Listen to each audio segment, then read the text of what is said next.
আসসালামু আলাইকুম বন্ধুরা, বেশিরভাগ ইউটিউব চ্যানেলে একটা কমন প্রবলেম হচ্ছে ভিউজ কম প্রবলেমটা। এখন ভিউজ কম হলে সেটা কিভাবে বাড়াবেন, একদম অল্প সময়ের মধ্যে আজকের এই ভিডিওতে আমি একটা টেকনিক শিখিয়ে দিব। আজকের ভিডিওতে আশা করছি সম্পূর্ণ ভিডিওটি মনোযোগ সহকারে দেখবেন। বন্ধুরা, ওয়াইটি স্টুডিও অ্যাপসের মধ্যে আমি চলে আসলাম। ওয়াইটি স্টুডিও অ্যাপসের মধ্যে আসার পর বন্ধুরা, আমার রিসেন্টলি আপলোড করা একটা ভিডিও দিয়ে আপনাদেরকে বোঝাতে চাই আসলে ভিউজটা আপনারা কিভাবে বাড়াবেন। ঠিক আছে, তো দেখতে পাচ্ছেন আমার এই ভিডিওটার মধ্যে এখন পর্যন্ত 624টা ভিউজ কিন্তু রয়েছে। আমি যদি আপনাদেরকে আমার গতকালকের ভিডিওটা দেখাই, সেই ভিডিওটা কিন্তু ফ্লপ, দেখতে পাচ্ছেন ভিউজ কম। তারপর এই ভিডিওটা 260টা ভিউজ। তারপর এই অবস্থা থেকে আমি আমার এই রিসেন্টলি আপলোড করা ভিডিওটা, লাস্ট আপলোড করা ভিডিওটার মধ্যে মোটামুটি ভালো একটা ভিউজ কিন্তু আনতে সক্ষম হয়েছি। এখন দেখুন এখানে র্যাঙ্কিং বাই ভিউজ কিন্তু আমার এই ভিডিওটা 1 নম্বরে রয়েছে। প্রথমত আপনার র্যাঙ্কিং বাই ভিউজটা বাড়াতে হবে। আপনাদের হয়তো 8, 9, 10 এরকম থাকে, এটা আপনাকে বাড়াতে হবে। যদি আপনার ভিউজ বাড়ে তবেই কিন্তু র্যাঙ্কিং বাই ভিউজটা উপরের দিকে চলে আসবে।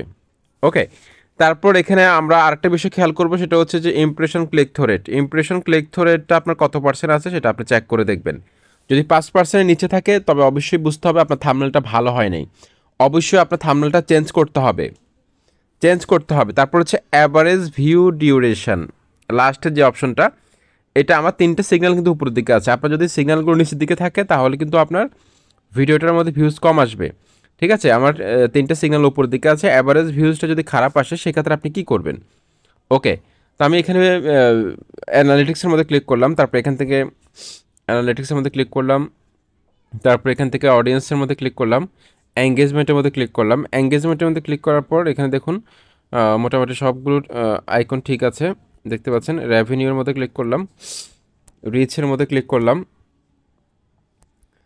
রিচের মধ্যে ক্লিক করার পর এখানে দেখতে পাচ্ছেন কন্টেন্ট সাজেস্টিং দিস ভিডিও। যখন একটা ভিডিওর ওয়াচ টাইম ভালো থাকে, তারপর হচ্ছে ইমপ্রেশন ক্লিক থ্রু রেট ভালো থাকে, তখন অন্য ভিডিওর নিচে কিন্তু ইউটিউব আপনার ভিডিওকে সাজেস্টে ফেলবে। ঠিক আছে, অন্য ভিডিওর নিচে। তো এখানে একটা বিষয় আপনাদেরকে আমি শিখিয়ে দিই, সেটা আপনি বুঝতে পারবেন, একটা গ্রাফ দেখলে খুব সহজে বুঝতে পারবেন। তো এখান থেকে আমি একটা বড় ভিডিও দিয়ে আমি আপনাদেরকে বোঝাই। দেখুন, আমার একটা ভিডিওর মধ্যে আমি ক্লিক করলাম। ক্লিক করার পর এখানে অ্যানালিটিক্সের মধ্যে ক্লিক করলাম। ক্লিক করার পর এখানে এঙ্গেজমেন্টের মধ্যে ক্লিক করব। এঙ্গেজমেন্টের মধ্যে ক্লিক করার পর এখানে দেখুন এই যে ডিপ লেখা রয়েছে, অর্থাৎ ডিপের মধ্যে যদি আমি ক্লিক করি, দেখুন আমার এই ভিডিওর মধ্যে ডিপ অংশটা নেই।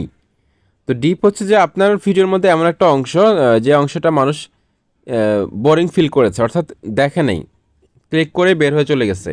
ঠিক আছে, সেই অংশটা দেখে নাই, মানে স্কিপ করলো, সেটা হচ্ছে ডিপ অংশ। ঠিক আছে, আর স্পাইক অংশ হচ্ছে আপনার কোনো একটা ভিডিও যদি মানুষ একটা নির্দিষ্ট অংশ বারবার দেখে বা সেটাকে শেয়ার করে, কোনো একটা পার্টিকুলার অংশকে শর্ট ভিডিও আকারে শেয়ার করে, ঠিক আছে, সেটা হচ্ছে যে আপনার স্পাইক অংশ। তো ডিপ অংশটা যদি আপনার ভিডিওর মধ্যে থাকে, সেই অংশটা আপনি ডিলিট করে দিবেন। আপনি গুগল ক্রোম ব্রাউজারটিকে, আমি আপনাদেরকে একটু দেখাই, গুগল ক্রোম ব্রাউজারটিকে আপনি ডেস্কটপ সেট করে আপনি যে কোনো ভিডিওকে ডিলিট না করে কিন্তু আপনি এডিট করতে পারবেন। ঠিক আছে, ডিলিট না করে ইউটিউবের মধ্যে রেখে কিন্তু আপনি এডিট করতে পারবেন। ওকে, আমি এখানে স্টুডিও সেকশানে চলে আসলাম। স্টুডিও সেকশানে আসার পর এখান থেকে আমি কন্টেন্ট আইকনের মধ্যে ক্লিক করব। কন্টেন্ট আইকনের মধ্যে ক্লিক করলাম। কন্টেন্ট আইকনের মধ্যে ক্লিক করার পর এখানে আপনি যেই ভিডিওটা আপনি এডিট করতে চান সেই ভিডিওটার মধ্যে আপনি ক্লিক করবেন। ক্লিক করার পর এখানে দেখুন একটা এডিটের আইকন রয়েছে, এই আইকনটা, এটা হচ্ছে এডিটর আইকন, এটার মধ্যে আপনি ক্লিক করবেন। ওকে, আমি এটার মধ্যে ক্লিক করলাম। ক্লিক করার পর এখানে আমার ভিডিওটা কিন্তু চলে আসবে। দেখতে পাচ্ছেন আমার ভিডিওটা কিন্তু এখানে চলে এসেছে। এখন দেখুন এখানে অনেকগুলো অপশন কিন্তু রয়েছে। আপনি দেখুন বাম পাশে এই যে ট্রিম অ্যান্ড কাট, এই ট্রিম অ্যান্ড কাটের মধ্যে গিয়ে আপনি অপ্রয়োজনীয় অংশটা আপনি কেটে দিবেন। কেটে এখানে উপরে সেভে ক্লিক করতে হবে। ঠিক আছে, তো এভাবে কিন্তু আপনার ভিডিওর অপ্রয়োজনীয় অংশটা আপনি কেটে দিতে পারবেন, যেটা নিয়ে আমার চ্যানেলে ইন ডিটেল ভিডিও রয়েছে, আবার ভিডিও আসবে। তো এভাবে কিন্তু আপনি ভিউজ বাড়াতে পারবেন। একদম শর্টকাট একটা টেকনিক শিখিয়ে দিলাম। আশা করছি ভিডিওটি ভালো লাগলে অবশ্যই লাইক কমেন্ট সাবস্ক্রাইব করবেন।